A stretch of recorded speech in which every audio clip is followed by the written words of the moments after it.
waqtigu noloshana meel walba ayuu ugu jiraa. Waqti aan soo toosno, waqti aan iskuul aadno, laakiin si wanaag way fududahay luqadda Englishka qaabka waqti aan ku sheegi kartid. Haddii aad fahansan tahay qaabkan hadda aan kula wadaagi doono. Waxaa jira siyaabo kala duwan oo waqti aad ugu sheegi kartid luqadda Englishka. Waxay ku xiran tahay saacadda, inta daqiiqad raacsan ama inta ka dhiman saacada kale, ama xilligay tahay subax ama habeen. qaab koowaad ee ugu fudud waqti aad ku sheegi kartid waxaa waaye keliya inaad sheegtid tirooyinka. tusaale ahaan hadday saacadu tahay labada waxaa leedahay 2 o'clock. hadday saacadu tahay 2:05 waxaa leedahay 2:05. hadday saacadu tahay 2:20 waxaa leedahay 2:20. hadday saacadu ay tahay 2:44 waxaa leedahay 2:44. qaabkan waa qaab fudud waaye aad ku sheegi kartid saacada keliya inaad sheegtid tirooyinka.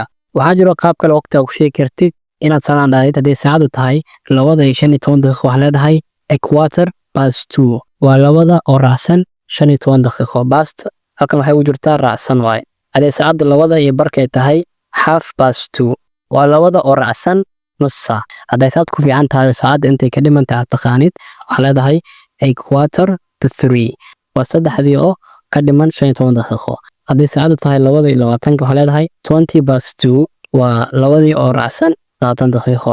hadday saacadu tahay 2:40 oo 3 inay gasho ay ka dhiman tahay kaliya 20 daqiiqo waxaa leedahay 20 to 3. toos waxay tilmaamaysaa inay saacadu ka dhiman tahay 3 inay gasho 20 daqiiqo.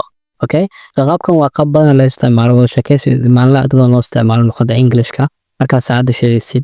haddaan barbar dhigno qaabka fudud iyo qaabka inta badan la isticmaalo, tusaale ahaan hadday saacadu ku beegan tahay 2 waxaa leedahay qaabka ugu fudud 2 o'clock, ama waxaad dhihi kartaa qaabka inta badan la isticmaalo 2 o'clock waxaad dhihi kartaa. hadday saacadu tahay 2 oo raacsan 5 daqiiqo qaabka ugu fudud waxaa leedahay 2:05. qaabka inta badan la isticmaalo oo caadiyan la isticmaalo waxaa leedahay just after 2 waa leedahay. hadday saacadu tahay 2:15 qaabka ugu fudud waxaa leedahay 2:15.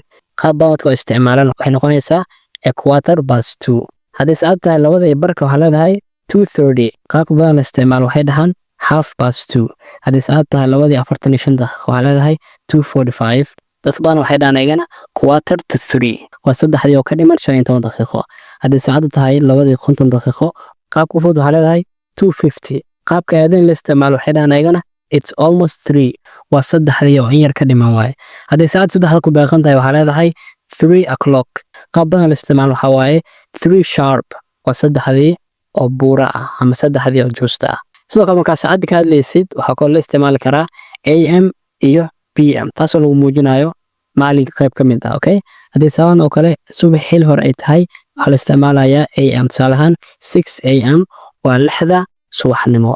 haddii habeen tahayna waxaa leedahay 6 PM waa 6 fiidnimo. okay waxay tilmaamaysaa marka waqtiyada kala duwan inay habeen tahay inay subax tahay waxaa loo isticmaalaa AM iyo PM. haddii 12 duhurnimo ku beeqan tahay waxaa leedahay noon isticmaalaysa. okay haddii 12 habeenimo ay tahayna waxaa isticmaalaysaa midnight. tusaale ahaan it's 12 noon now waa 12 duhurnimo way hadda. the party ends at xafladdu waxay dhamaanaysaa midnight saq dhexe. common time questions or sentences jumladaha badanaa loo isticmaalo markaa waqti aad qof weydiinaysid ama aad maqashid waxaa waaye what time is it waa imisa saac. do you have the time meeqa saac waaye. when does the bus go bus goorma u baxaa. what time should I be there meeqa saac imaanaa. so muhiimad waqtigu leeyahay waxaa waaye wuxuu naga caawinayaa in qorshooyinkeeni aan samaysano waqti aan u sameyno. sidoo kale in saacad waxa aan ku xirano waqtiga taasoo waxa waaye waqtiga aan hawlaha qabsan lahayna soo xasuusinayso. sidoo kale xiriirkeeni ayuu waxa waaye noo sahlayaa xilliyada la kulmaayo waqtiga shaqada ay bilaabmayso intaba ay waxa waaye naga anfacaya waqtigu.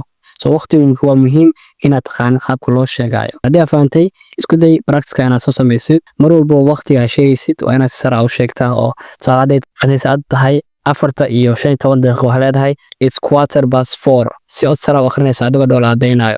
ama waxaad tijaabin kartaa laba qaab inaad isticmaashid qaabka fudud iyo qaab badan la isticmaalo. saalan oo kale hadday saacad tahay 4:15 waxaa leedahay 4:15.